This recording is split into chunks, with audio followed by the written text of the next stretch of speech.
Good morning, Wright State University, and welcome to the Wright Morning Show on WWSU. Start your day the right way with us. We will be covering current events in the news, local, national, and from Wright State.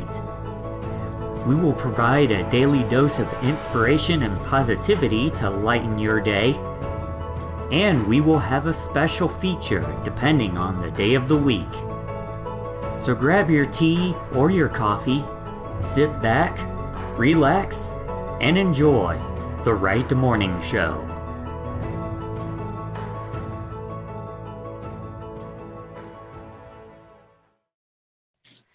Good morning, everybody, and welcome to the Wright Morning Show on WWSU 106.9 FM. It is Monday, June 14th, 2021, and in the studio with me, I have Scotty. How are you doing this morning? Good morning, Patrick. It's good to be back after my COVID shot. I'm feeling a lot better. Feels great to be back, man. Yeah, you had mentioned you had felt some side effects with the COVID shot. Yep, yeah, flu-like symptoms. I had to go to work that night. It sucked, but I got through it. The symptoms were probably about a day long, maybe a day and a half. Right after I felt fine, but then like 6 hours later, after I woke up from a nap, that's when it really hit. And it lasted the whole day, and I went to bed the next day, and I felt fine. So it was about a day long, but yeah, it kind of sucked. But other than that, I'm glad I got that vaccine in me. Yeah, same. On the phone line, we have Harmony. How are you doing this morning? Hey, doing good. Hey. Awesome. And on Discord, we have Laughing Chipmunk. How are you doing this morning? I'm okay. I'm awake. I'm aware. How's Shadow doing now that you had Shadow the cat? Now that you spayed her? Oh, she's back to her old self, but without all the yowling. She's just doing a normal meow now, and she's actually calmed down. Her disposition has calmed down. Mm-hmm. She's not, one of those, I'm the queen, I'm the boss kind of cats, but yeah, she's doing really good. Her little belly's healing up really good. And the kittens, she's still snuggling with the kittens, and that's good. They're just like one big happy family out there on the patio. They're all still sleeping out there. So it just looks really cute. They're all snuggled up on the cat tree, and they just look so cute. All right. Well, we are going to go ahead and get started with your current events. We're going to start with local news first from WHIO Radio. This one's might be a little gross for some of you. Oh, God. A Dayton restaurant tested out a new pizza recipe by adding a special ingredient that isn't found on most menus: cicadas. Oh, gross. Oh, I've heard of that, but surprisingly. I have heard of cicada pizza. Ew. The Pizza Bandit, located on 700 East 4th Street, held a Facebook Live testing panel to discuss all things related to cicadas on pizza. The restaurant said they brought in a food scientist and even a beer pairing expert to test out the spicy Thai cicada pie. Oh, my. Interesting. Yeah. The pizza was described as an 18-inch hand-tossed dough with miso hoisin sriracha sauce, mozzarella, and provolone, blanched and sautéed locally foraged cicadas, mushrooms, cabbage, I never thought I would say sautéed and cicadas in the same sentence. Oh, my God. Wow. Green onion, mango, cilantro, spicy Thai, and a crunchy cicada wing crust. That much on one pizza? Wow. Pass the toothpick. I have a wing in my tooth. Ew. That is disgusting. I saw this video on TikTok where it was a plate of dead cicadas, and someone poured like this really hot cheese on it, and they were just eating that. And I'm like, that is the most disgusting thing I've ever seen in my life. Yeah, for sure. Opinions of the pizza range from absolutely delicious to, well, yeah, the restaurant said. The restaurant said the spicy Thai cicada pie hasn't been added to their menu, but customers could still enjoy many of their other bug-free pizzas. Yeah, no doubt. How much is that cicada pizza anyway, is what I want to know. It doesn't say, and I wouldn't be able to disclose that on the air anyway. Oof. Greene County is moving towards a sales tax request on the November ballot to build a jail, according to the Dayton Daily News. You could read that at the DaytonDailyNews.com. Also, They'll serve cicada pizza. Say what? They'll serve cicada pizza to the inmates. Yeah, really. From WHIO in Vandalia, the Vandalia Police Department will be hosting a blood drive with Community Blood Center on Friday, June 18th. The blood drive will take place at the City of Vandalia Justice Center in the Community Training Room from 9 a.m. to 1 p.m. Hospitals across the Miami Valley are experiencing dangerously low supplies of blood. VPD said all blood donated at the upcoming drive will stay in the Miami Valley. Appointments are required for this blood drive. Appointments can be made on the website. I'm not sure why my music just stopped, even though I have repeat activated. There's a link at WHIO. The link points you to donortime.com. The Vandalia Justice Center is located at 245 James Bowen Drive. So definitely get out there and donate blood. A lot of places are in need of blood right now because of with COVID going on. There's been a shortage of blood supplies. Wright-Patterson Air Force Base Gate 15A will soon reopen, according to Dayton Daily News. So if you work at the Wright-Patterson Air Force Base, that's some good news for you. From WDTN, a driver was taken by care flight after a rollover crash in Greene County. A person was taken to the hospital after a single vehicle crash in Greene County on Saturday. The crash happened on State Route 72, just outside of Jamestown in the northbound lane around 10:45 p.m. The Ohio State Highway Patrol told 2 News crews on scene that a car driving on the state route went to the right, hit a rock culvert, and then flipped onto its side. The driver was ejected from the car. They were taken to a hospital in Jamestown and then to Miami Valley by CareFlight. The condition is unknown at this time, and 2 News will update the developing story as they receive more information. From WHIO, one person taken to the hospital after an early morning shooting in Dayton. One person has been taken to the hospital after being shot Sunday morning in Dayton. Montgomery County Dispatch told WHIO that crews responded to the 200 block of South Euclid Avenue around 5:30 a.m. Sunday after hearing shots fired in the area. One person was transported to Miami Valley Hospital for their injury, according to dispatch. The extent of that person's injury is also unknown, and WHIO will update the story as they learn more. From WDTN.com, today is Flag Day. Pay tribute to the U.S. flag by properly retiring old ones in Greene County. The Greene County Sheriff's Office is holding an event where people can show an honorable display of patriotism on Flag Day. As people gather in communities across America to pay tribute and respect for the flag, the Sheriff's Office will hold a ceremony at 7 p.m. at the Greene County Fairgrounds. If you have an old flag you would like to retire properly, you can bring it to the event or any of the following locations: Greene County Sheriff's Office, any Greene County Police Department, Mormon's Towing Xenia, Greene County Veterans Service, Murphy's Auto Repair in Beaver Creek, the Fairborn Senior Center, the mall at Fairfield Commons, inside the mall that is, the Veterans Services, or American Legion VFW in Xenia. Isn't the proper way to retire a flag, doesn't that involve burning it? Yeah, that's what I thought. You gotta burn it. From River City News, New York transplant finds new home, urban farm in Dayton. Oh, actually, I already read that last week, so So we're going to go ahead and pass on that. Yeah, we talked about this really cool farm in Dayton with gardens and things like that. WDTN, are you looking for fresh local food? You could go to a farmer's market in Beaver Creek. Well, that was on Sunday, unfortunately.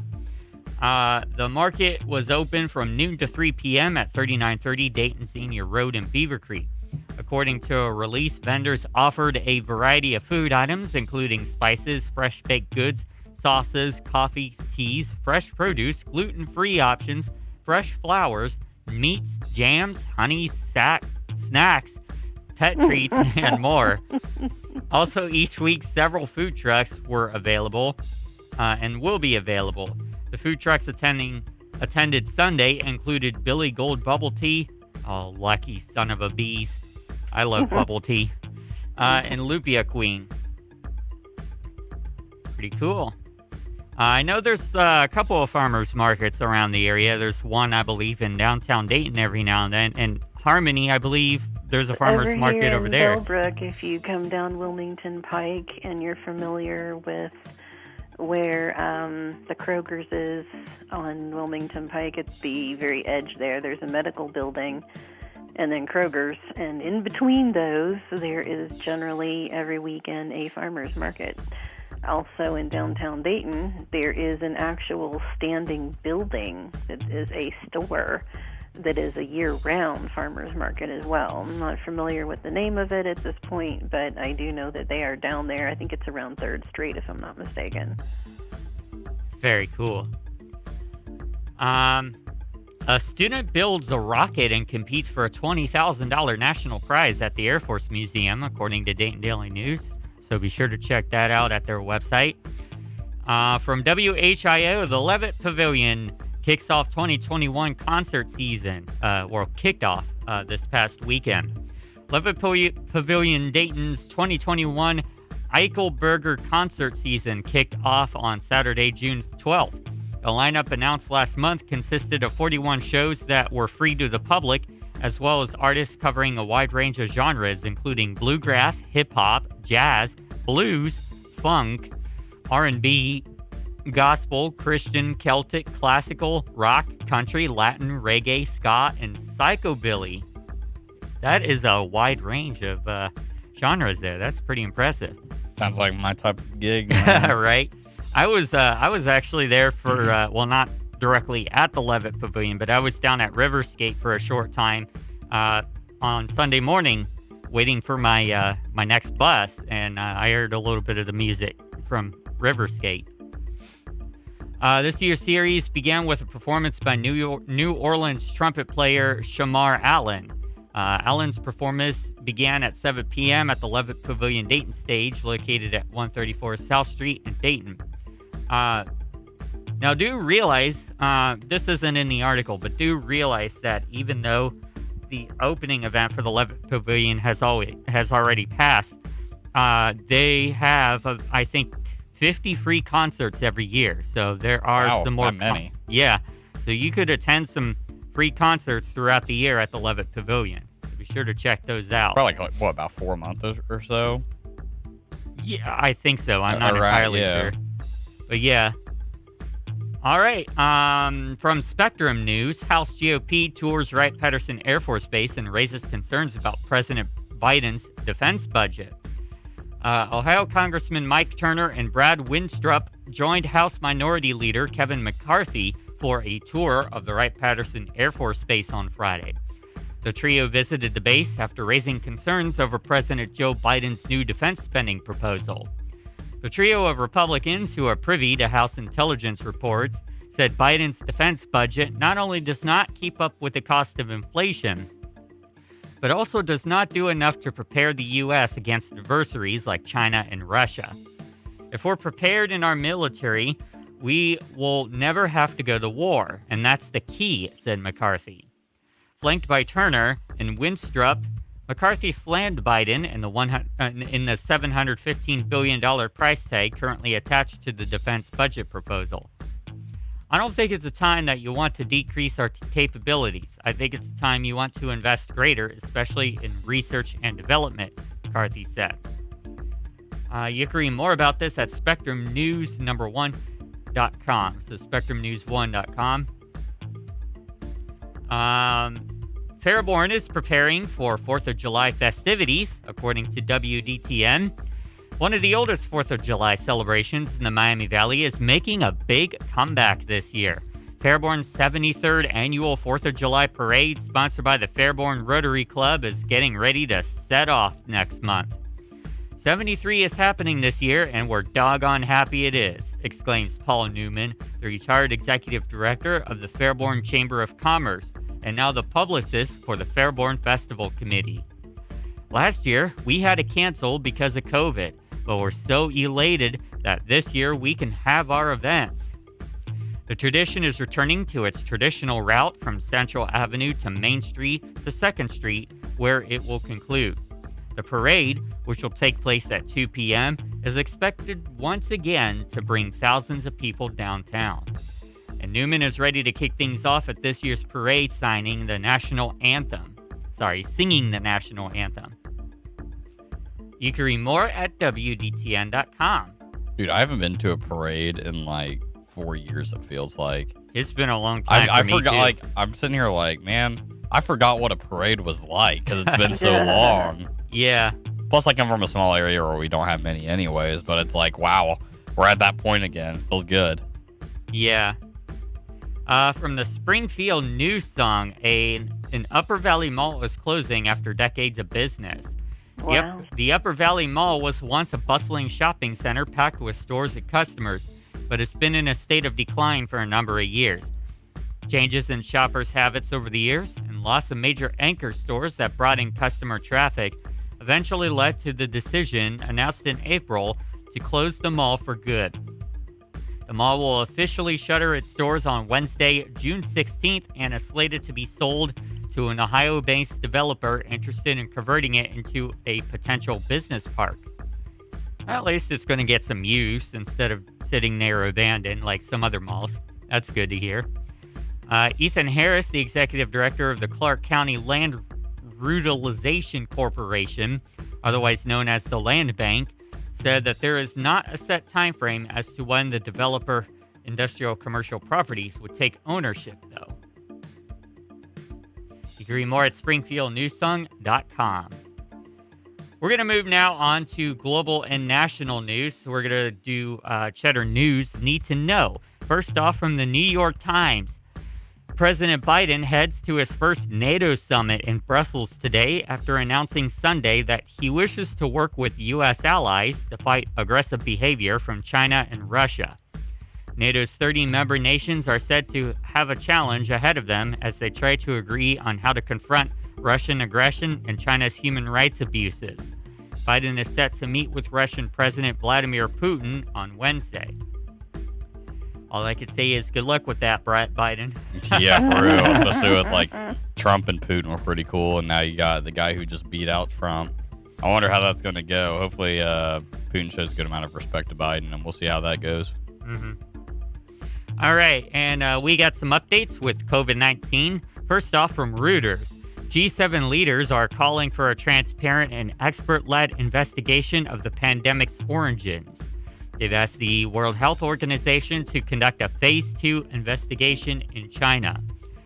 President Biden said there is not yet any certainty about whether or not the disease originated from a bat interfacing with animals or whether it was an experiment gone awry in a laboratory. I go for the second option. It's starting to sound more plausible as time goes on that it might have been a laboratory incident, but we will see what happens. From the New York Times, the Federal Drug Administration has told Johnson & Johnson it cannot distribute more than 60 million doses due to possible contamination at a Baltimore factory. Oh, God. J&J is just not having a good time. FDA officials will actually allow 10 million of the doses to be distributed, but with a warning stating regulators cannot guarantee good manufacturing practices. Oh, geez. U.S. doses so far have been shipped from the Netherlands factory.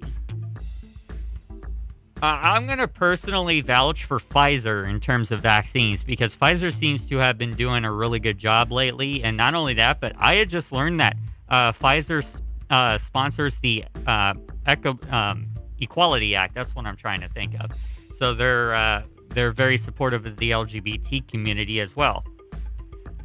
From Bloomberg, the state of New York is nearing President Biden's goal of 70% of adults having received at least one vaccine dose by July 4th. Governor Andrew Cuomo said Sunday that according to New York State stats, 67.2% of adults have gotten at least one dose. Currently, the state also has the lowest daily positive test rate at 0.44%. That's some good news there. I do want to kind of give an update, like in terms of the United States as a whole. We are currently not on track to meet the Biden's July 4th goal. There may be a few states who meet them, but in terms of the country as a whole, that's probably not going to happen, unfortunately. A lot of people that are uneasy about the vaccine, whether it's safe to take or not. So that's a big reason why a lot of people haven't taken it yet. And I think a lot of it also has to do with the side effects as well, because a lot of people, Scotty included, Shay included, myself included, although I didn't get it as bad as many other people did. But a lot of people are weary about the side effects. Usually, from what I hear, you get flu-like symptoms for about a day, and that's exactly what happened to me. That's what the three of us did. We started feeling like we had the flu for a little bit of time. Yeah, but you also have to remember, too, that you guys are pretty much, from my understanding, in fairly decent health, good immune systems, etc. Yeah, I got a few pounds on me now, but other than that, I'm a pretty healthy dude.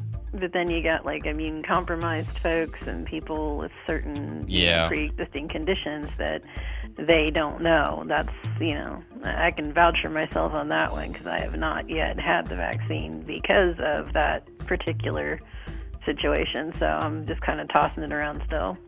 Yeah. From Reuters, Benjamin Netanyahu has been ousted as Israel's prime minister after 12 years in office. Israeli parliament approved a new and unprecedented coalition government made of left-wing, centrist, right-wing, and Islamist Arab parties. I cannot talk. It's Monday, man. That's your excuse, all right? The new prime minister says it will be a government of change. Netanyahu is now the opposition leader. From Politico, Senator Susan Collins said Sunday there will not be a gas tax hike or a reversal of President Donald Trump's 2017 tax bill in a new infrastructure proposal she and a small bipartisan group are formulating. Their plan will be paid for by repurposing COVID-19 relief funds, an infrastructure financing authority, and a provision ensuring that electric vehicle drivers pay their fair share to use roads and bridges, Collins said on CBS News' Face the Nation. Collins and her colleagues say that they're nearing a deal that they can bring to Senate leaders soon. From Market Watch, the Fed's June 2-day policy meeting kicks off today, and the question hanging in the air is whether or not Fed Chair Jerome Powell will declare current inflationary trends as transitory or not. Markets are still awaiting an answer amid rising costs of living and an increased pace of inflation. Investors are viewing inflation as a result of supply chain woes and rising demand and something that will flatten out as time passes. From NBC News, the Doge meme, a photo of an excited Shiba Inu and one of the most iconic internet images, has sold as an NFT for $4 million. That makes the meme one of the most expensive NFT purchases of all time. Internet meme database Know Your Meme certified the Doge photo ahead of the auction to ensure the sale was legitimate. Yeah, I saw that on when I was looking at the Dogecoin on Robinhood. I saw the news about it, and I was like, okay, that's pretty funny. I mean, I've seen Doge since what, like 2011? Man, I was like 10 years old at the time. It's a long time. Bro. It's a pretty old meme, yeah. Yeah, and now it's even. I would say it's an even bigger meme now that it's an actual currency. From NPR, the FDA has approved a device called an IPSI hand to help stroke patients recover and restore a disabled hand. The device is attached to the fingers, hand, and wrist and uses signals from the uninjured side of the brain to help rewire circuits which control the hand, wrist, and arm. The device can be used at home and in conjunction with physical therapy. Yeah, that is pretty cool. I am going to save our French Open article for Major League Monday, so we'll talk about that at the Major League Monday segment. Let's see what other news we have. We're going to turn over to the New York Times. If you're not vaccinated, ... It's time for one of the newsletter's occasional updates on the state of the pandemic. Number 1, cases are no longer falling. The news about COVID-19 has been mostly positive in the U.S. over recent months. The vaccines continue to work well against every variant, and the number of Americans who have gotten a shot continues to rise. But the U.S. still faces 2 problems. First, the pace of vaccinations have slowed, and a substantial share of Americans, close to 1/3, remains hesitant about getting a shot. These unvaccinated Americans will remain vulnerable to COVID outbreaks and to serious symptoms, or even death. Second, the Delta variant, which appears to be both more contagious and more severe than earlier versions of the virus, is spreading rapidly within the U.S. Canada. In Canada, yeah. After having first been identified in India. It now accounts for about 10% of cases in the U.S., according to Dr. Scott Gottlieb, former FDA commissioner. Together, these 2 forces help explain why new cases have stopped falling. Number 2, the vaccines do work. In addition to being more contagious, Delta also appears to be more severe. As my colleague Keith Bradshaw reports about the southeastern China, where the variant has been spreading, patients are becoming sicker and their conditions are worsening much more quickly. But there is still one big piece of encouraging news. The vaccines continue to work extremely well against the variants based on the evidence so far. The best performing vaccines vastly reduce the number of COVID cases of any kind and virtually eliminate death. The Delta variant is by far the most contagious variant of the virus we have seen in the entire pandemic. The good news, according to Dr. Ashish Jha, is that the data suggests if you've been fully vaccinated, you remain protected, and the vaccines hold up. Number 3, nothing is more important than the vaccination. Persuading more Americans to get vaccinated will save some of their lives. And a more rapid global vaccination program can save millions of lives around the world. Delta already appears to be at least partially responsible for rising case counts in several African countries, Russia, Ontario, and elsewhere. But if you're fully vaccinated, I wouldn't be too worried, especially if you're in a highly vaxxed region, Watcher said. If you're not vaccinated, I'd be afraid, maybe even very afraid. More on this. Novavax announced today that a critical trial of its vaccine in the U.S. and Mexico found an efficiency rate of about 90%. So you can read more about this and other things in the news by going to the New York Times as well. But we're going to go ahead and conclude the current event segment of the Wright Morning Show here. We're going to take a break, and when we come back, we're going to get into your weather forecast and Wright State news. You're listening to the Wright Morning Show on WWSU 106.9 FM. Don't go anywhere. We'll be back in just a couple of minutes. Tom has been a teacher for over 40 years. One day, I think one of the students had asked the question and he didn't remember the answer. And I also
Back to the Right Morning Show on WWSU 106.9 FM.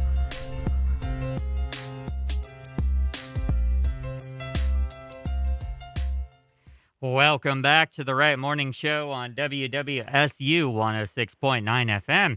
It is time for your weather forecast and current weather. So the current weather, according to tomorrow.io at Wright State University, is mostly clear with a temperature of 73 degrees.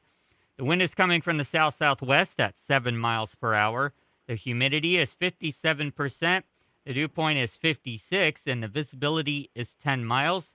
And the air quality is good. Your hyperlocal forecast for the next 12 hours shows mostly clear skies for the entire 12-hour period. Temperatures are going to rise to about 80 degrees by 11:15 a.m. And it's going to approach mid-80s by 2 p.m. and hover around the mid-80 area. It's going to start cooling down slowly by about 4 p.m. and then dip back into the 70s after 7 p.m. Your extended weather forecast brought to you by the National Weather Service at Wright State University. At Wright-Patterson Air Force Base. I mean, close enough. I mean, we're like right next to each other. Neighbors. Is the following. Today, sunny. Get out there and enjoy the weather. High in the mid-80s. Tonight, mostly clear. Low in the mid-50s. Tuesday, sunny in the morning and then a chance of thunderstorms developing in the afternoon. High around 80. Tuesday night, mostly clear, low in the lower 50s. Wednesday, sunny and cooler, high in the mid-70s.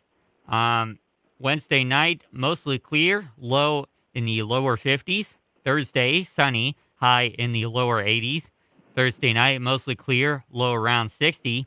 And Friday, partly sunny in the morning, and then a chance of thunderstorms developing in the daytime, high in the mid-80s.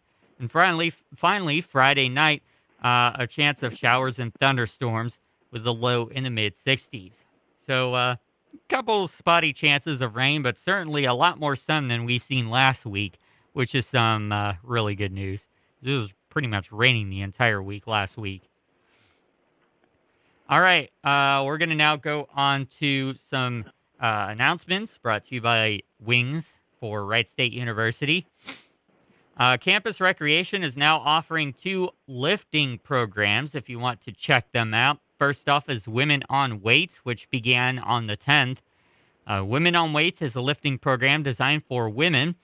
It provides a safe and positive learning environment that welcomes all fitness levels and ages. Break fears, prejudices, and myths of women weightlifting and become stronger alongside a group of powerful women. An experienced, knowledgeable personal trainer, will teach you safe and effective weightlifting form while also providing motivation and guidance. Then there's also the Learn to Lift program, which begins today, is every Monday and Wednesday, 12:15 to 1 p.m., and Tuesday and Thursday, 5:15 to 6 p.m. Both are a 2-part series. Learning to Lift is a 2-part seminar that meets twice a week for only 1 week. During the 2 sessions, you will learn the following topics from an experienced and knowledgeable personal trainer. Lifting terminology, how to navigate a gym, how to lift safely and correctly, lifting for activities of daily living, compound exercises, how to create a workout routine suitable for your needs, how to become stronger, and so much more. It is an informative seminar that will prepare you for taking or lifting independently. In 2 short hours, you will feel more confident with your lifting skills and have a better understanding of lifting and the gym as a whole. So, as you may have heard at the commercial break, we still have a drinking water warning in effect for the university. So, do not drink any of the water here on campus. Or his revenge. Yeah, or in Hamilton Hall. This does not affect any of the other dorms, just Hamilton Hall. If you need bottled water, you can contact customer care at 065 Allen Hall. MBA Virtual Open House. Are you ready to take a big step forward in your career or start a new one? Consider what a Master of Business Administration from Wright State might mean for your future. Then join us for the MBA Virtual Open House, which is tomorrow at 6 p.m. So be sure to check that out. You can register on your Wings account. Calling all incoming freshmen and sophomores. Join us as we hike 25 miles on the Appalachian Trail. The freshman outdoor orientation trip is a unique wilderness experience that will take place the week before school. Trained upperclassmen will lead backpacking trips along the Appalachian Trail in Tennessee. Foot offers an amazing opportunity for incoming students to meet a small group of new classmates and establish relationships with older student leaders. You will hike, camp, cook, play games, swim in waterfalls, and spend a day giving back to the mountains by learning how to build and maintain hiking trails. These trips are designed for all levels of experience. No prior backpacking experience is necessary. And now open to both incoming freshmen and sophomores who missed out on a classic intro to college in 2020 because of the COVID virus. Then that is pretty much it in terms of Wings announcements. We're going to now... Oh, hang on. We got a message here from Laughing Chipmunk. I want to tell everyone about the EVPs I got when you have free-form discussion. Okay, I'll keep that in mind, Laughing Chipmunk. We're going to now go to campus news here from the Wright State Guardian and the Wright State Newsroom. The Wright State Guardian, in support of Pride Month, released an article on LGBTQ resources on campus, and also an article about organizations hoping to re-engage this fall semester. Several campus organizations exist for lesbian, gay, bisexual, transgender, and queer students and staff that are using this summer to plan events for fall semester as social distancing guidelines are relaxed. The LGBTQ Alumni Society exists to encourage the continued success of LGBTQ students, allies, faculty, staff, and alumni through events and education. Similar to most campus organizations, Alumni Society has slowed down because of the pandemic. They're just getting back up and running at the moment. COVID put kind of a halt on all of our alumni networks and societies being super active, and now they are regrouping and looking for more alumni members to join them. Assistant Director of Alumni Engagement Brooke Lepla said. LGBTQ plus Alumni Society will present at the Yellow Springs Pride, Springfield Pride, and Dayton Pride events with Wright State students encouraged to visit their booths. They would love for any alumni to stop and grab some Wright State alumni goodies. Alumni can also sign up to get their newsletter as well. Rainbow Alliance is a student-led organization that allows students to discuss issues in the LGBTQ community and provides a safe space for students within the community. They are not planning events for Pride Month and are focusing on making plans for events in the fall. Allies of the LGBTQ community are invited to participate in Rainbow Alliance as their involvement can help spread the influence and acceptance of those within the community. By joining Rainbow Alliance, allies can learn how to amplify the voices of the LGBTQ community. Allies can write to our senators about current legislation harming our community and start conversations with family and friends to recognize and break down anti-LGBTQ biases, Vice President of Rainbow Alliance Kirsten Spires said. Spires enjoys her involvement in the group and how it has allowed her to become more involved in campus. My favorite part about being involved in Rainbow is being able to interact with so many amazing people and collaborating with other organizations, she said. Allies Organization for Lesbian, Gay, Bisexual, Transgender Questioning, and Allies. Allies is an informal group open to Wright State University staff, faculty, and retirees. Their purpose is to provide a safe space for LGBTQ faculty and staff through education, social events, and advocacy. At one point, Wright State staff were not allowed to be openly out, and this organization worked to empower LGBTQ staff. There are still places around the world where LGBTQ workers are forced to hide their identities in order to avoid backlash and persecution. Wright State Allies Secretary Becca Webb's involvement in the group has allowed her to feel a sense of inclusion and acceptance. Being queer myself, but not visibly so, as I am married to a cis-het man and I am a cis woman, it is also nice to be in a group that still sees me as included and values my experiences, despite being far more protected in most workspaces than many others in the community. Allies is not planning any events for the summer, but hopes to re-engage in the fall. And this article was written by Kaylee Rains. One thing I did want to bring up, because this is pretty interesting. I'm getting an advertisement on their website for Pride LGBT merchandise. And this reminded me of a topic I do want to kind of bring up since it's Pride Month for our freeform discussion. So a lot of companies are unfortunately using Pride Month as a marketing scheme instead of actually helping the LGBTQ community. And I recently saw a YouTube video that kind of gives a test, per se, that you can mentally give whenever you go to a website selling Pride merchandise to see if they are worthy of your purchases. So the test basically consists of, first off, do they list anywhere that they donate some of their proceeds to an LGBTQ-friendly organization? So if they don't list it, or list that they're, giving back to the community in any way, it's a red flag there. Another issue is, are they only supporting the LGBTQ community on Pride Month, or are they doing it year-round? The YouTube video gave an excellent example of a company that supports LGBTQ people year-round, and that would be Netflix. Because on multiple occasions, when content creators who were LGBT faced backlash, and Netflix faced backlash, Netflix came right up and said, supported the LGBTQ community. There's several people who complained about quote-unquote unnecessary gay characters appearing in many of the series on Netflix. And Netflix came right out and said, I'm sorry that you have to see very necessary gay people, in the series, which I thought was pretty cool.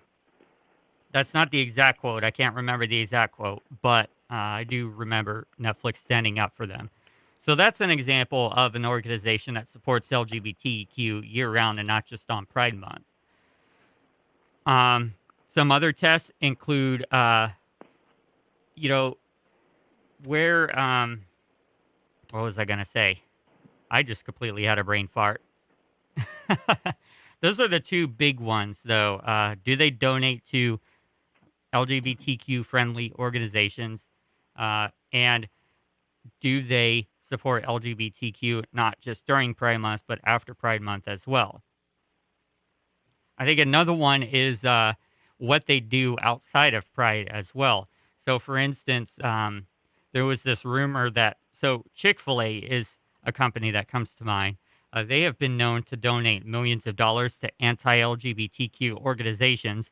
There have been rumors that they backtrack on that notion and that they are no longer doing that. I hear that the rumors are false, which, whether or not they're true, one thing that you do need to keep in mind about places like Chick-fil-A and Walmart and things like that, not to bash Walmart or anything, I don't care. but Bash Walmart all you want. I do have to bash them for this. Please do. Because one of the other tests for whether or not somebody is worthy of your money during Pride Month is, do they have markets in anti-LGBTQ locations? And Walmart does. I believe Chick-fil-A does as well. So when we say markets in anti-LGBTQ locations, we're talking countries or states that have strict LGBTQ laws, like China and Russia and some of the, like Saudi Arabia, for instance, countries like that. And another test that you could use is how does the company react to anti-LGBTQ matters? Do they say nothing? Do they do nothing? Or do they actually take a stance? We're going to go back to Netflix again for this example. They were making a multi-million-dollar production at one point in It was either North Carolina or South Carolina. I can't remember which state. Um, and that state passed an anti-LGBTQ law, a very strict one. So Netflix decided to move the production to another state because of that, because they felt that state no longer deserved the taxes and stuff from their production because of that law. So that's another example of a company that supports the LGBTQ community. So I thought that was pretty interesting. A few checks that you can make on companies when you're buying Pride merchandise and things like that. So I hear Netflix is a really good company. I hear Skittles is apparently also a really good company. I was a little skeptical about Skittles at first because I thought they were just taking the rainbow out of Skittles as a marketing thing. Yeah, that's what I saw that at Walmart like 3 days ago, and that's Yeah. exactly what I thought. But from what I'm hearing from the LGBTQ community, Skittles is a good company for them. So, of course, Chick-fil-A is an example of somebody who's not. uh, let's see what else. There's several other companies that are also You have supportive. to check on Bath and Body Works because I got an email from them about their Pride selection of things that are on sale right now. Ooh, okay. So let's do And it's like their Sun Wash Citrus hand soap and their fragrance and their shower gel and some lotion and all that. That's supposed to be their Pride Month specialty items for sale. Okay, so let's do this. Let's do a live in studio test of Bath and Body Works. So I'm on And their mind website. you, they're from Albany, Ohio, so that'd be a true test there. Ohio is kind of a mix in terms of LGBTQ support. They have a little bit of support and a little bit of anti-laws as well. So it's kind of neutral from my understanding of the state of Ohio. Mm-hmm. All right, so we're going to go ahead now. I'm on the website for Bath & Body Works looking at their Pride selection. I'm going to click a random product now and see what they say. So they talk about the product. They have a quote, "Love always wins," and it's in rainbow, which I think is pretty cool. But let's look at the product. Pride, love, equality. We are proud to support LGBTQ+. Our dermatologist tested shower gel combines nourishing vitamin E and aloe to create a rich, bubbly lather. Gentle and non-drying, it's the perfect daily cleanser to leave skin feeling fresh and clean. Let's see here. I am not, let's see, price of free items for shipping, handling, and taxes. I'm trying to see if they have any notices about donating their proceeds to organizations. That's what I'm looking for right now. Here it is. Wait, we're proud to support the Human Rights Campaign Foundation and have donated $1 million towards their work in LGBTQ equality. So I'm going to cross-check that and see if that's actually true. So we're going to do a Google search here for Bath & Body Works Human Rights Campaign and see if their claim for donating is true. All right, so we're on the hrc.org website now, and they do have Bath & Body Works listed. We are excited to welcome you to the HRC website through our partnership with Bath & Body Works this Pride season. While Pride may look different, the spirit of Pride lives on. Pride lives everywhere, in our hearts, in our communities, in our homes, and wherever there are champions of LGBTQ equality. We hope you'll engage with us through these actions. Let's see. We're grateful for our friends at Bath & Body Works for their commitment to equality. So this is directly from the Human Rights Campaign website. So that confirms that Bath & Body Works is supporting the Human Rights Campaign. So I'll give Bath & Body Works the thumbs up. I think they are LGBT friendly. So we got some confirmation there. So that's an example of how to do the test. So what I did was I went on the website. I looked for claims that they made to see if they're giving back to the community. And they said they've donated to the Human Rights Campaign. So then what I did was I went to the Human Rights Campaign website to see and confirm if that's true or not. And it is. All right, so we're going to now go into freeform discussion because I know there's a couple of things that our guests wanted to talk about, and we only have a few minutes left before the top of the hour ID break. So first off, Laughing Chipmunk, are you with us? Okay, yeah, I'm here. I was muted. Okay, so what's this you wanted to talk about? Okay, I'll make this short. EVPs.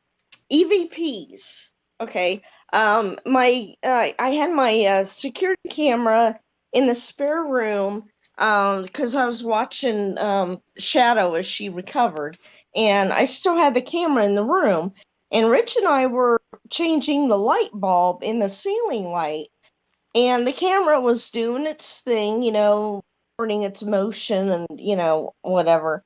And so I go back to the footage just for grins and giggles, and then it's like all of a sudden, at this one mark I heard a voice, and I'm like, well, that ain't Rich, and it was whispering, and it's like, that wasn't me, that wasn't Rich, certainly wasn't the cats.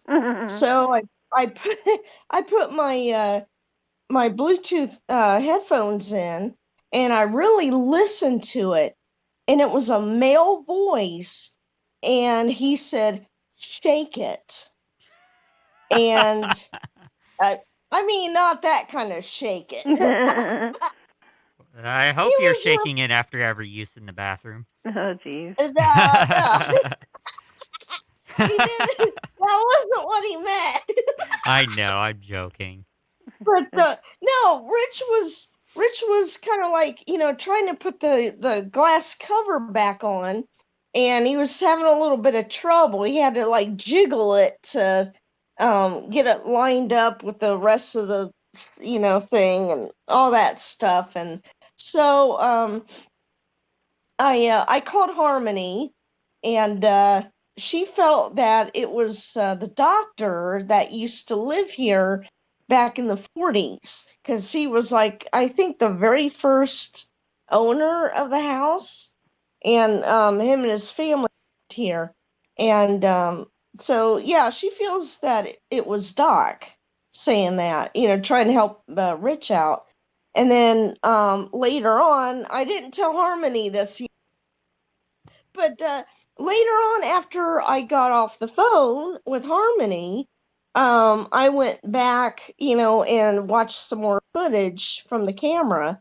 And so later on that night, I was looking at something, and shortly after the clip began, I heard another voice, and it sounded like the same exact male voice. Oh, geez. And he whispered, "I love you, Bingo."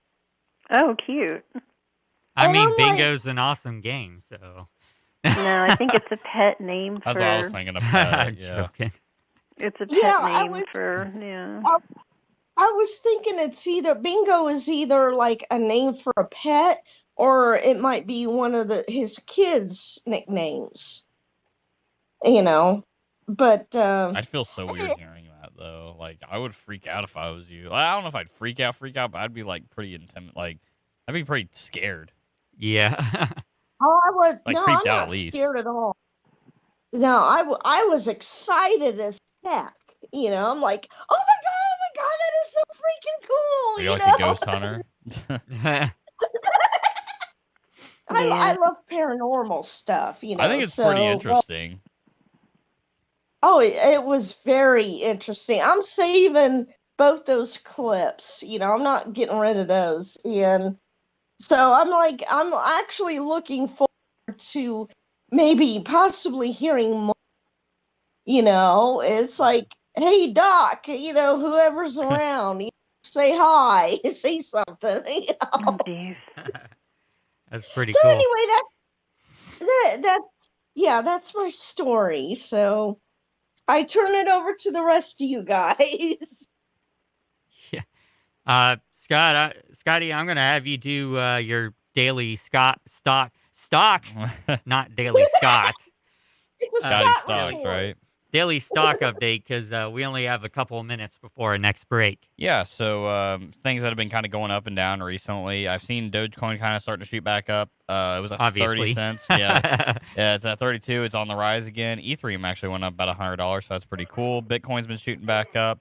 I think it's shot back up about about $1,000. AMC, I believe they were at about $42 at one point, 41.99 on June 10th. They're back up to $52. So that's a pretty good jump for them. GameStop, though, taking a pretty big hit. On June 9th, they were at about $324. Well, $100 down on the stock. Ouch. They dropped a lot. So if you had a lot in GameStop, well, you lost quite a bit of money. But if you're wanting to throw some money into GameStop, now might be the good time. Obviously, don't take my opinion way too much. But still, GameStop has been on the rise, but it's just suffered a pretty big dip. So just make sure to watch the news on GameStop and everything and just keep yourself posted. One thing I invested, I put about $100 into BlackBerry the other day, and I plan on putting some more in. They've done a bunch of like cybersecurity stuff recently and made some deals. I believe they made a pretty big deal with Amazon that was about 60 to 70 million on some software. And surprisingly, they haven't shot up way too much yet. But I expect them to go to $30 within the next few months, I'd say. Currently, they're at about $14. Other than that, nothing too big that's jumped up and down in the stock market that I can see that's worth mentioning. But yeah, I made a little bit of money. I've also lost a little bit of money, but that $100 I put into BlackBerry, sitting about even right now, and I did that on Thursday. So I'm just waiting for that jump to go into play. How's that tech company that you mentioned last week? Which tech company? I'm trying to think. I talk about a lot of companies when I talk about stocks. Yeah, so. I know. I'm trying to remember. It was some sort of computer techie company that you said was coming up to watch for it. There's let me think. If I remember, I'll bring it up, but I can't remember at the moment. The name. I wish I could remember because I wrote it down and then I accidentally deleted it. Whoops. Yeah. Well, nah. If it's important, I'll bring it back up and then you'll remember. At the moment, I don't want to dig through Robinhood way too much since we're at the top of the hour. But no, don't. But yeah, that's the Scotty Stock update for the day. On that update, we're going to go ahead and take a break on the Wright Morning Show. And when we come back, your daily inspiration. Don't go anywhere. You're listening to the Wright Morning Show on WWSU 106.9 FM. In the wake of a disaster, what one thing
And we're back to the Right Morning Show on WWSU 106.9 FM.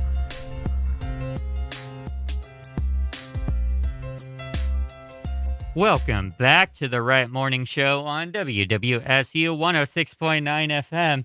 It is Monday, and for the daily inspiration, we're going to turn the mic over to Harmony to do a guided meditation with us on consciousness. So, Harmony, take it away. Well, we're going to talk just for a few minutes here before we get into our meditation. Definitely number one, if you're driving, well, don't listen to it, change the channel. And if you're operating heavy machinery, you might want to do the same. Keep yourself occupied in a good state of mind. We don't want anybody falling asleep out there, zoning out. But I think the common misconception among situations when we meditate is the fact that people think that they're supposed to sit there in the lotus position with their fingers, touching each other, going Om. And I mean, that is one way to do it. Yeah, but then being completely silent and not saying a thing and sitting there all rigid. And, it's not, you don't have to do that. And it's like, a lot of people will say, well, I sit there for 5 minutes and then I think about my grocery list, or I got to pick the kids up after school and take so-and-so to soccer practice and get the dog from the veterinarian. And, it's like all these thoughts just kind of flood your brain. Mm-hmm. And what good is that? Well, there are ways around that. And when we are trying to meditate, I would suggest people only take about maybe 5 minutes or as much as they can at the moment, just to, kind of get familiar with how you're going to do, and then just raise it about a minute each day at your convenience to see where you're at. But for the most part, I always tell people that kind of view your thoughts as bubbles or a train passing by or clouds, because, it's like with the bubbles, see the thoughts going up and then bursting in the air one by one. That way you're counting your bubbles. Your clouds are the same way. The train, it just goes by. There goes another thought. Okay, there goes another thought there. So you're just kind of watching. You're becoming the observer of your thoughts. You're not really necessarily going to sit there in heavy-duty thought, but you're just going to watch them pass by like it's a movie strip, like a reel-to-reel movie strip. And you're just going to, focus on your breathing, because that's the most important key aspect of meditation is the breath, because the breath leads us into the heart, and the heart will take us up and through to the higher self. And then, voila, you're meditating. Imagine that. But for the most part, that's the key. When you can pay attention to the inhalation and the exhalation, then we're really getting in sync with where we're supposed to be during a meditation. Plus, meditations can be anything from doing the dishes, vacuuming your carpet, scrubbing out the toilet. So it's not limited to just sitting down and, being silent and quiet. As long as you're focused on something, the scrubbing motion of cleaning, or the water and how the water feels when you're doing dishes.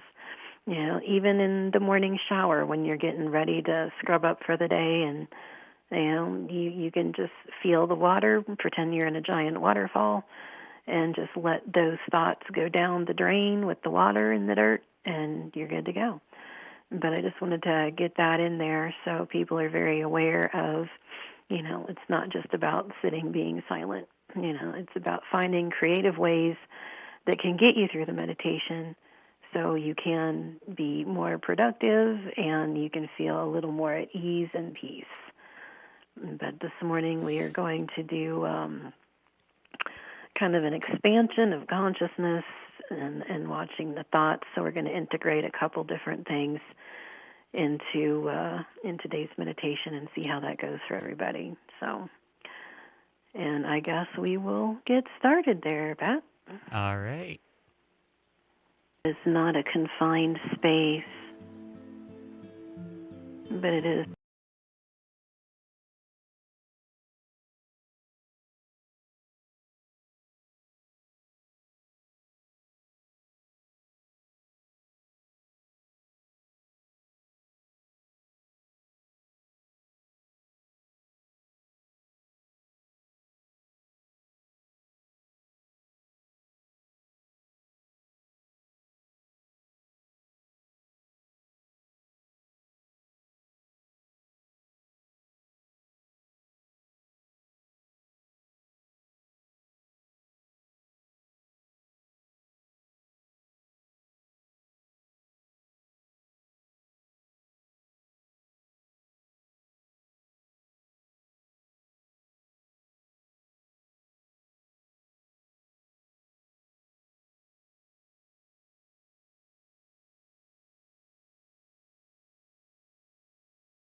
star in the universe at this moment.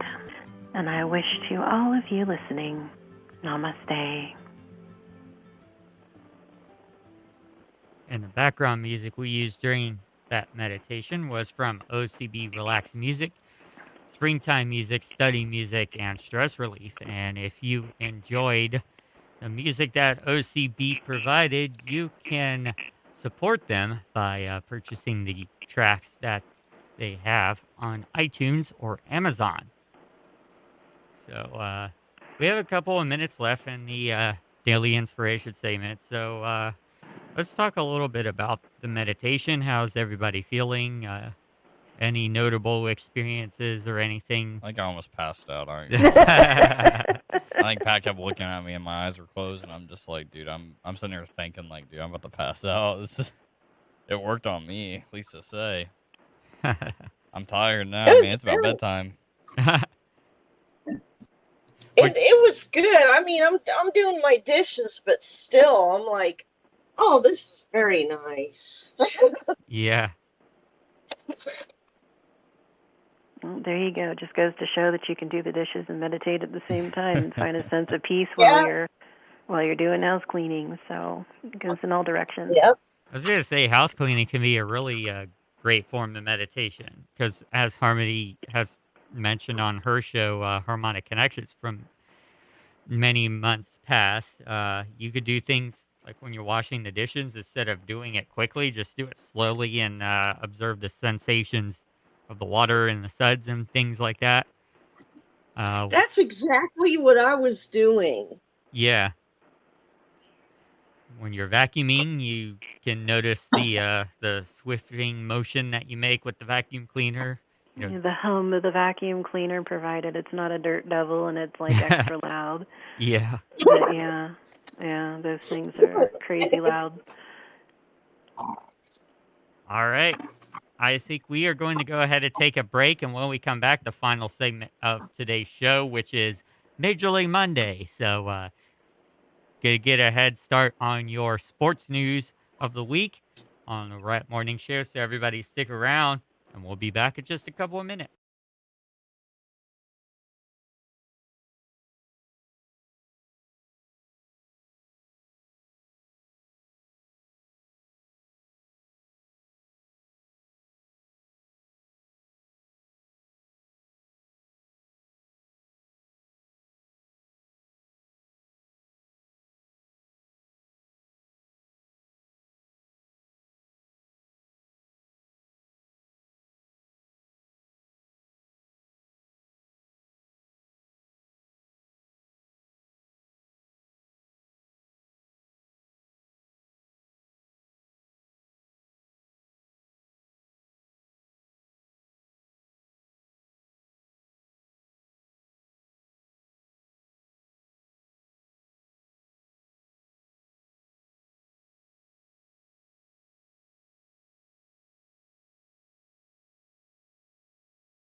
Welcome back to the Rat Morning Show on WWSU Radio. It is Major League Monday. We're going to get into some sports news now. I have a piece of news regarding the French Open, if you would like me to start with that, Scotty. Go on ahead. Do your thing, man. All right. Yeah, stereotypical laugh. From ESPN, as talented and tenacious as they come, Novak Djokovic was not about to concede a thing after dropping the first two sets of the French Open final against his younger, fresher foe, Stefanos Tsitsipas. Djokovic looked diminished and depleted at the outset Sunday, and by the end, he was at his impervious best. The top-seeded Djokovic came all the way back to beat the fifth-seeded Tsitsipas 6-7, 2-6, 6-3, 6-2, and 6-4 for his second championship at Roland Garros and 19th Grand Slam title overall. I'm very proud, very happy. I don't want to stop there, said Djokovic, who spread his arms and then tapped his chest and crouched to touch the red clay at court Philip Chatrier after ending the match with a leaping volley. Hopefully, I could keep on winning here in Roland Garros at least one or two more times. As things stand, Djokovic is one major trophy away from tying the men's record of 20 shared by Rafael Nadal and Roger Federer, and will get his first chance to pull even with the rivals at Wimbledon, which starts in 2 weeks. Djokovic became one of only three men, alongside Rod Laver and Roy Emerson, to have won each major tournament at least twice. And now, as the reigning champion at the Australian Open and French Open, Djokovic can set his sights on another rare achievement. He is halfway to joining Laver and John Budge as the only men with a calendar year Grand Slam. Djokovic, 34, eliminated 13-time French Open champion Nadal, a challenge the Serb likened to scaling Mount Everest in a semifinal that lasted more than 4 hours on Friday night. Wow. And that was the only Nadal's third career loss in 108 matches as the clay court major tournament. Djokovic had also defeated Nadal in Paris in 2015 before losing that year's final, and it appeared as if the same fate was waiting Sunday. You can read more at ESPN.com. They talk about the match itself in detail on ESPN.com. I'm going to turn it over now to Scotty for more sports news. So take it away, Scotty. Yeah, I'm a super busy guy, so I don't get to watch sports as much as I normally do during the fall and spring semesters, but I do have a good amount to talk about today. I want to start off with the NFL. Obviously, it's the offseason. Not way too much to talk about. Offseason OTAs are going on. You get the optional workouts, et cetera, et cetera. Aaron Rodgers still not showing up to OTAs as expected, so Jordan Love's been getting a lot of the primary snaps over there in Green Bay, and he basically said, hey, I'm ready to start week one if that opportunity is present to me. So a lot of drama going on in Green Bay. Obviously, a lot of people have been keeping up to date with that. The GM's been like, oh, yeah, our fan base is completely divided because of the Aaron Rodgers situation, and that's pretty much expected. Aaron Rodgers is kind of PO'd, at least to say, at the Green Bay Packers organization. So we don't know the future of Aaron Rodgers over there. He might sit out this year. He might play one more year. He might get traded. We don't know. There's a lot going on. But Green Bay wants to keep Aaron Rodgers, and they want to play with him for another year until he retires. But we'll have to see how that plays out. Le'Veon Bell recently made a statement saying that he would rather retire before playing with Andy Reid again. Obviously, Le'Veon Bell was one of the best running backs in the league just a few years ago. He sat out a year because he wanted a giant deal from the Steelers. Well, he didn't get it, so he sat out. Lost a bunch of money, ended up going to the Jets. Stole a bunch of money from him, basically, because he only played, I think, about 12 or 14 games in his 2 years there.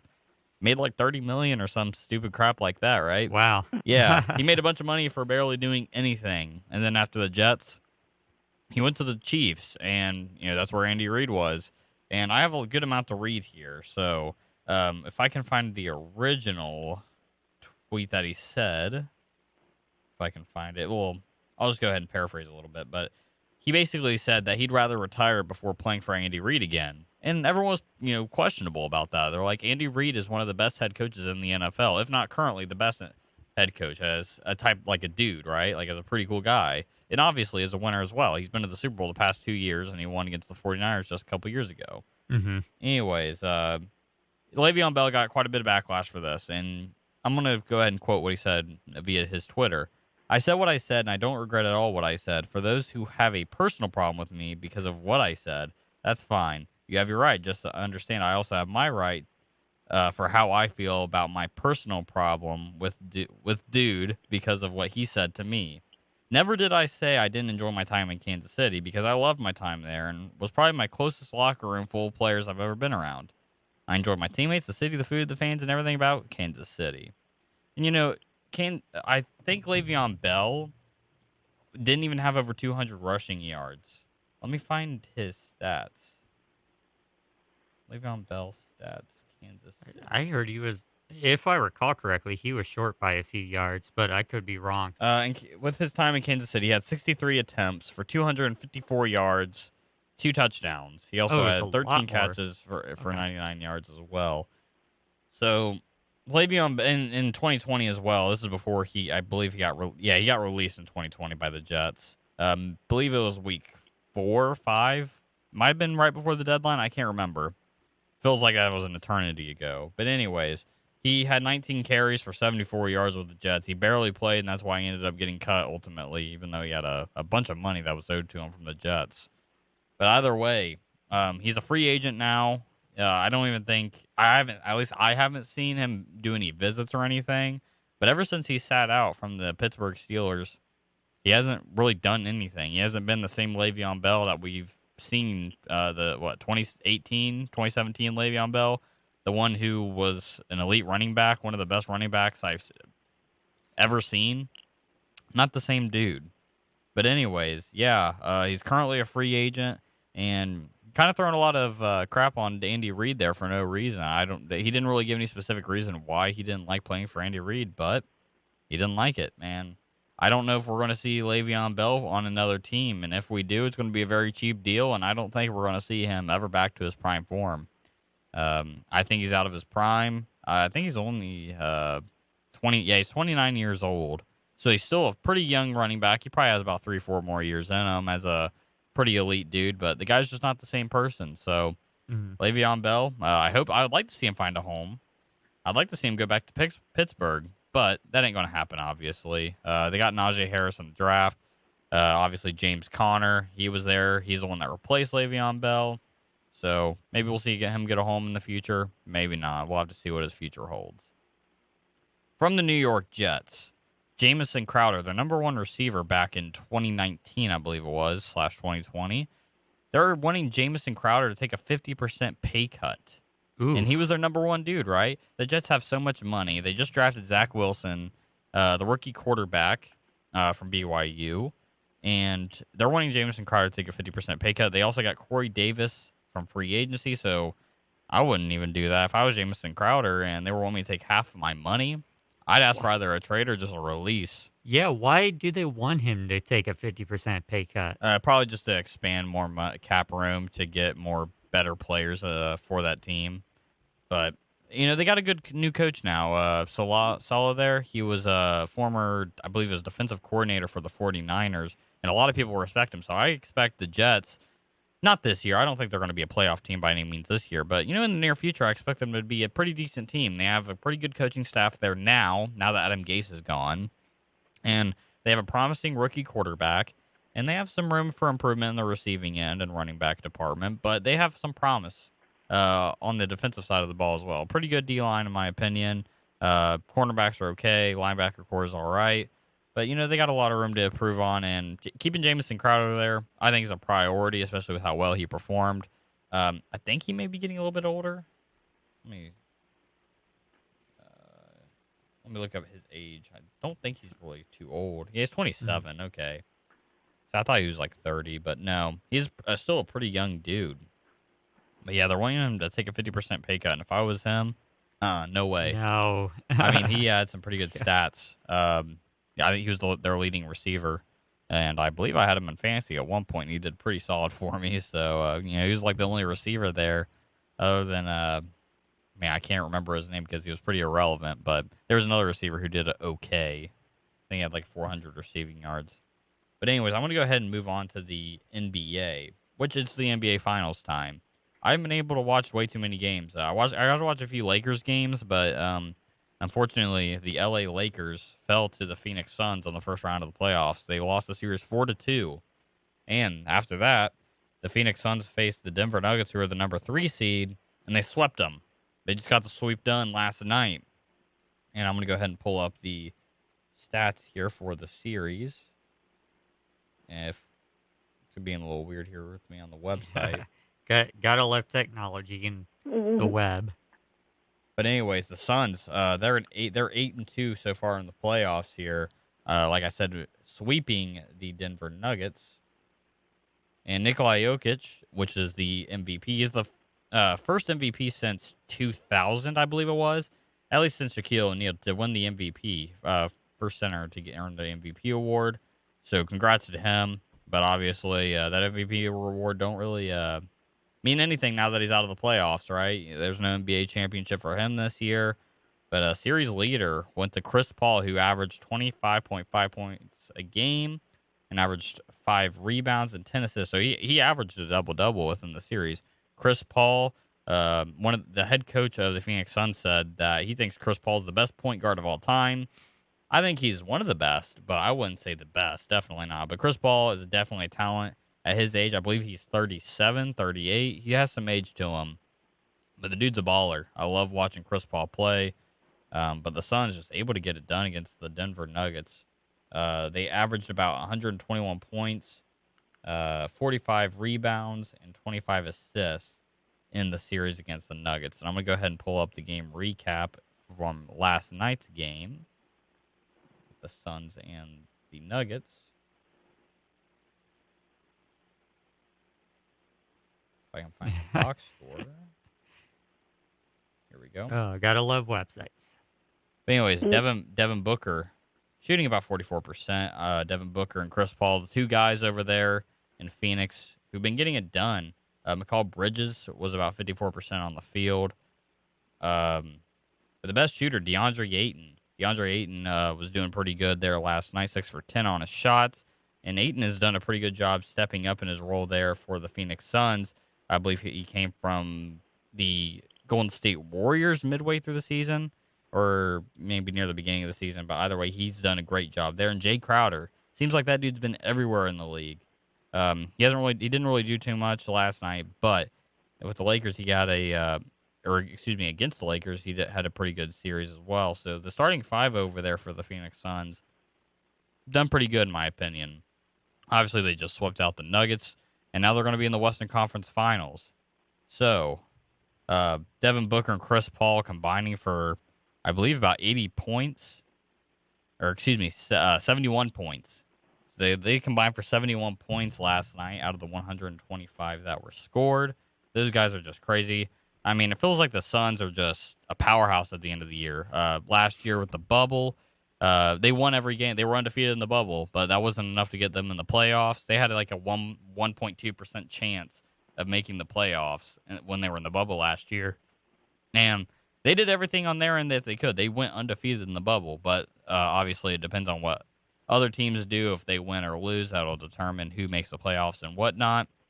And they're unable to. And now they're showing off their skills, getting Chris Paul. And like I said, they're 8-2, and now they're going to be in either facing the Clippers or the Utah Jazz in the Western Conference Finals. And the Jazz are currently leading the series 2-1. The Utah Jazz did play the Memphis Grizzlies in the first round of the playoffs, and they won that 4-1. They did a pretty good job knocking out Ja Morant's Memphis Grizzlies. So Donovan Mitchell being the series leader here for the Utah Jazz, averaging almost 40 points a game so far in the 3 games. And then Paul George, call him playoff P, if you will. Last year in the playoffs, he did absolutely terrible. And I'm pretty sure in the first round, there was a game where he shot for about 24%. It might have been through the series. I can't remember the statistics that I saw. But either way, he's dropping about 26 points per game on average here through the 3-game series. But like I said, the Jazz are up in this one, 2-1. And I'm going to go ahead and pull up the box score here. But the Clippers did win the last matchup that they had, and Clippers stomping them out too, 132-106. The Jazz winning 112-109 game 1, and the Jazz winning 117-111. So the Clippers, in their 2 losses they have had, they've been pretty close losses, but able to stomp them out in game 3. Let me go ahead and pull up the box score here. But like I said, Donovan Mitchell's the dude. Last night he did, or I believe it was 2 nights ago, dropping 30 points. He was about 45% on the field. He had 5 threes made, about 60% from the free throw line, 5 rebounds, 4 assists. Pretty good night from him. Jordan Clarkson dropped out 14. Gobert and Royce O'Neal had about 12 points. And Rudy Gobert, he won his 3rd Defensive Player of the Year title this year. Very great defender. I'm trying to see his defensive stats on the night. He had 6 defensive rebounds. He had 10 total. He had a steal as well and a block. So, obviously, I think he averaged about 1.2 blocks, steals a game, and then like 2 blocks a game. Pretty good defensive year from Rudy Gobert, but I haven't been able to watch way too many Jazz games. Like I said, I've been too busy to really keep up on any of this. But Bogdanovich only shot about 20% on the field, but he still had 9 points. He was perfect on the free throw line, and that is on the side of the Utah Jazz. I'm going to go ahead and pull up the Clippers. Kawhi Leonard dropping about 34 points, and Paul George getting about 31. That duo was monstrous last night. Both shooting over 50%. Paul George having 50%. Kawhi Leonard at about 58%. Nicholas Batum, 6 for 9. Dropping 17 points. And Reggie Jackson was 6 for 8, shooting about 75%, which was the best on the team with more than 5 shots selected. He also had 5 of those shots were 3-pointers. So great job by the Clippers. Obviously, a lot of 3-pointers made in that one to solidify that win. From the arc, they shot about 52%, which is really good. You get an average of about 40% from the arc on a decent day. So Clippers had a really good night last night. And now they're only down in the series 2-1. So they still have, they have to come out of a hole here. They were down 2-0. Now they're 2-1. So they have a little bit of work to do. But, if the Clippers win against the Jazz, I don't know if they could beat the Suns, though. The Suns have really surprised me over there in the West. I mean, obviously with the Lakers, they were the reigning champions, right? They're my favorite team. I expect them to go all the way. But the Lakers weren't who they were last year. They didn't deserve it, in my opinion. And the Phoenix Suns, I would love to see them go to the finals, and I would love to see them win, honestly. That's who I'm rooting for. They beat my Lakers. I want the Phoenix Suns to win. The Phoenix Suns, I believe it was like 2 or 3 years ago, they had the worst record in the NBA, right behind the Knicks. And now the Knicks were in the playoffs over there in the Eastern Conference, and now here we are. The Suns just swept the Nuggets, and now they're in the Western Conference Finals. So the West was a lot of fun this year, but the East has been a lot of fun as well. So I'm going to go ahead and move on to the East with the last 10 minutes we got.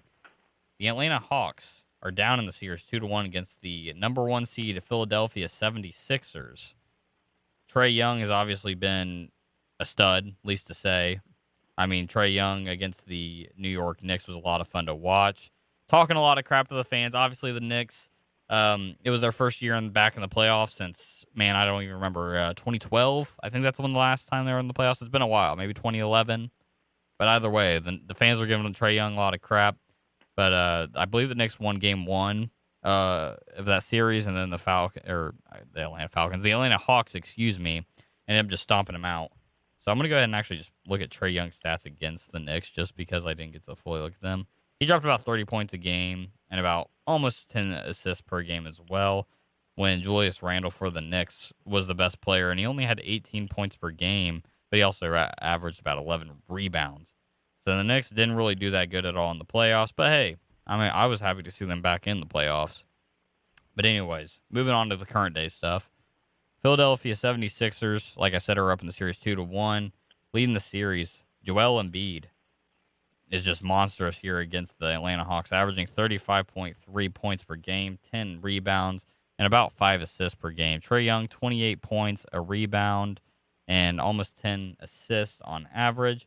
And, looking at these stats, it looks almost identical, other than the 76ers average about 8 more assists per game. Let me go ahead and pull up the box score here for these teams. Go ahead and pull up the last game that they played, where the 76ers won 127 to, 111. I really do not like Joel Embiid just because of his personality and the way he struts himself on the court and all the talking he does. But I got to admit, he's an extremely solid player. Probably the best center right now in the NBA, arguably with Nikola Jokic. He's at least top 3 center in the NBA currently. He shot about 50% last night. Had about almost 30 points, had 27 points. Tobias Harris had 22 points, shooting about 62% on the night. And Danny Green, injury update on him. I saw, I believe last night it was, that he had some type of wrist injury or something like that. So he's going to be out I think it's like 2 to 4 weeks. So the only way he's probably going to come back and be able to play is if they make the finals, which they could definitely do. But if they do end up beating the Atlanta Hawks, they're going to have a tough fight, because the Milwaukee Bucks and the Brooklyn Nets are the other teams in the Eastern Conference Finals. And the Milwaukee Bucks and Brooklyn Nets are tied in the series, 2-2. And a lot of people expected the Brooklyn Nets to be the number 1 guys, right? You got the powerhouse team over there. You got Kevin Durant, James Harden, Brook Lopez, who did I not mention? Kyrie Irving. Kevin Durant leading the series for the Nets with about 30 points per game, with about 9 rebounds per game, and as well as 5 assists per game. Giannis Antetokounmpo, who else for the Bucks, averaging about 30 points a game, 12 rebounds, and about 3 assists. Going to go ahead and talk about the start of the series with the Nets winning both games. So they were up about 2-0. The second game, they just got completely blown out by the Nets. It was 125-86 for the final score. Yeah, that is a blowout. Definite blowout. And I mean, with the comparison of the teams, I mean, you got the powerhouse team of the Nets, and then you got the Milwaukee Bucks, who basically have Giannis Antetokounmpo. I think you got Brook Lopez, and then I'm blanking on his name right now, but PJ Tucker, excuse me. But PJ Tucker was able to handle Kevin Durant last night. He locked him up really well. I know I got about 5 minutes here, so I'm going to try to speed it up a little bit. But PJ Tucker holding Kevin Durant to only 36% on the night. He took 25 shots, made 9, still had 28 points. But, man, he held him to a decently low field goal percentage for what he's used to. Kevin Durant was the leading scorer for the team. The only double-digit scorer other than Kyrie Irving, who had 11, who shot 5 for 11 last night. So the Bucks did very good on the defensive end of the ball, not letting too many high scores on there.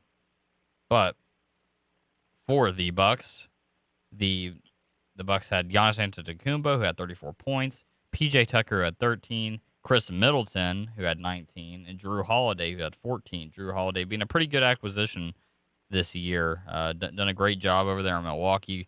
Was looked to be like a second man coming from the Pelicans, being there with Giannis Antetokounmpo. Obviously, Chris Middleton's there too. So they have a pretty solid team lined up, and I'm pretty surprised that the series is tied at 2-2.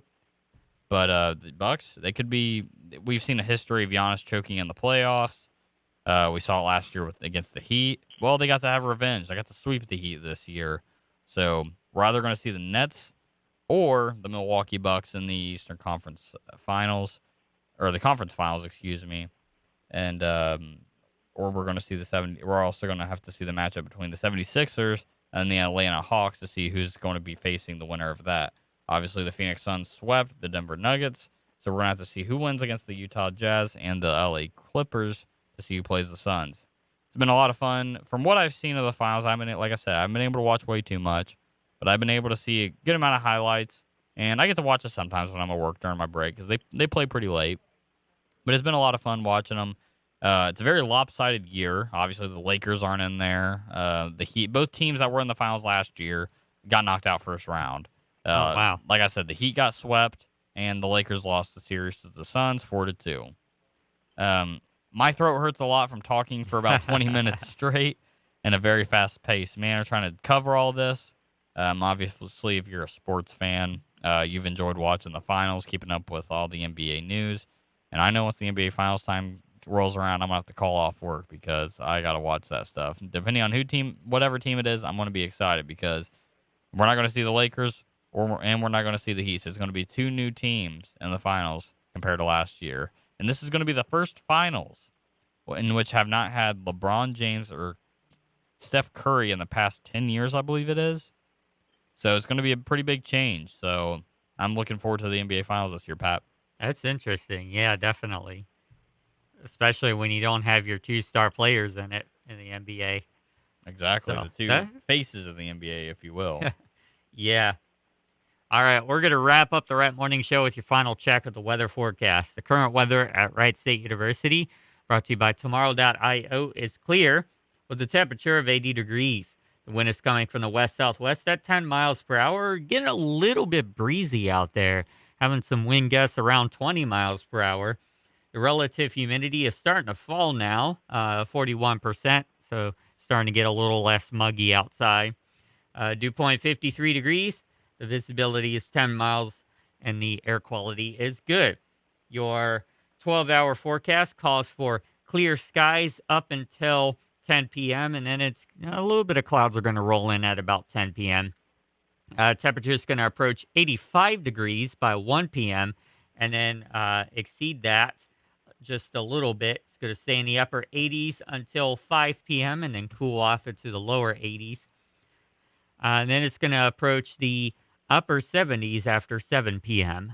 So that is your weather forecast, and that concludes today's episode of the Wright Morning Show. So thank you, Scotty, for being on the show. As always. Thank you, Harmony, and thank you, Laughing Chipmunk, also for being on.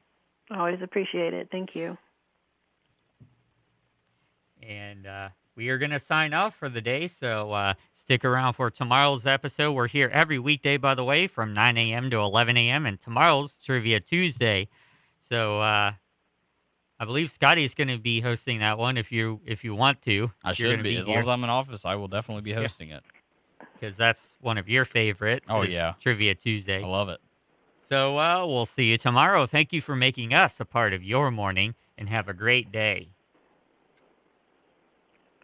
You are now listening to WWSU 106.9 FM, Fairborn, Dayton.